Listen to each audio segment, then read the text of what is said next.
જામનગરમાં પહેલગામમાં હુમલા બાદ સુરક્ષા એજન્સીઓ સતર્ક થઈ ચૂકી છે, જ્યાં સૌરાષ્ટ્રના દરિયાકાંઠાની સુરક્ષા વધુ સઘન કરાઈ હોવાની માહિતી સામે આવી રહી છે।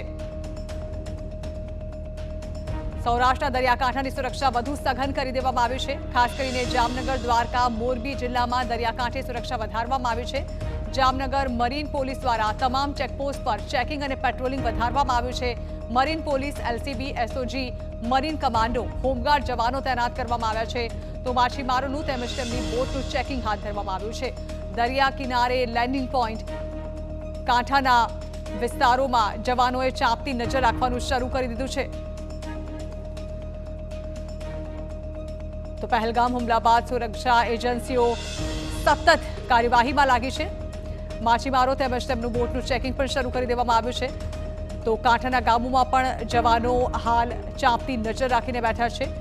મરીન પોલીસ દ્વારા તમામ ચેકપોસ્ટ પર ચેકિંગ અને પેટ્રોલિંગ કરવામાં આવી રહ્યું છે।